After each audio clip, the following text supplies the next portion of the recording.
அடுத்ததாக பார்த்தீங்கன்னா அரசியல் விமர்சகர், சினிமா விமர்சகர், டாக்டர்னு பல பேர்கள் சொல்லக்கூடிய காந்தராஜ் அவர்கள். அவர் என்ன சொல்றாருன்னா, சீமானுக்கு ரொம்ப முத்தி போயிடுச்சு, அவரை வீட்டில் கட்டி வைக்கணும், அந்த மாதிரி அதனாலதான் இப்படியெல்லாம் பேசுறாரு அப்படின்ற மாதிரி அவரும் கடுமையான சொற்களால சில விமர்சனங்களை வைக்கிறாரு. அது குறித்து என்ன சொல்றீங்க சார்? அவரும் திராவிட ஆதரவாளர், திமுக ஆதரவாளர்.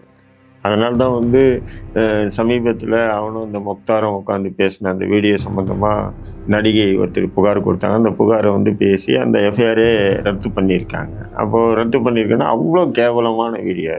நீங்கள் காந்தராஜ் வயது மூத்த நபர், அவரும் ஒரு பிராமணர் தான். நல்ல வயசு இருக்குது. வயசு இருந்துட்டு அவ்வளோ அசிங்கமாக பெண்களை பற்றி, நடிகையாக இருக்கட்டும் யாராக இருக்கட்டும், நம்ம கூட விமர்சனம் பண்ணுவோம். எல்லாரும் விமர்சனத்துக்கு அப்பாற்பட்டவங்க தான் விமர்சனம் பண்ணியிருக்கு. பட் அவங்க மாதிரி விமர்சனம் பண்ண மாதிரி நான் பார்த்து ரொம்ப அசிங்கமாக. அதை பார்த்தீங்கன்னு சொன்னால் அந்த வீடியோவுக்கு சர்டிஃபிகேட் தான் கொடுக்கணும்.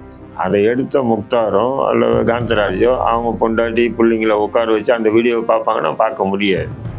அவங்க போட்டிருக்கிற உள்ளாட எந்த கலருன்னு சொல்லி அசிங்கமாக பேசியிருக்கக்கூடிய ஒரு கேவலமான ஒரு நபர் தான் காந்தராஜ். நான் அவர் வயது வேறு விஷயம். ரெண்டாவது ஆர்எஸ்எஸ் சித்தாந்தத்துக்கு எதிரான நபர் என்பதெல்லாம் மாற்று கருத்து இல்லை.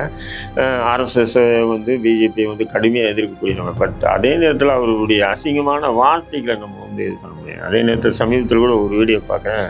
நான் ஜெயிலில் டாக்டராக இருந்தேன். அப்போ டாக்டராக இருக்கும்போது நான் ஜெயிலுக்கு போகும்போது காண்டம் எடுத்துன்னு போய் கைதிகளுக்கு வாங்குவாங்க. கைதி ஒரு தடவை நான் போனேன்னா ஜெயிலுக்கு 500-1000 காண்டம் எடுத்துன்னு போய் வாங்குவாங்க. அவங்கெல்லாம் ஹோமோசெக்ஸ் அப்படின்ற மாதிரி ஒரு பொய்யான தகவல். நானும் 20 ஆண்டுகளுக்கு மேலே ஜெயிலில் இருந்திருக்கேன். அப்படி ஒருத்தர் ஹோமோசெக்ஸ் அப்படின்னு சொல்லி யாருன்னா இருந்தாவே அவனை அடித்து தனி சிறையில் பூட்டி வச்சுருவாங்க. ஜெயிலில் எப்படின்னா ஹோமோசெக்ஸுக்கெல்லாம் அனுமதியே இல்லை.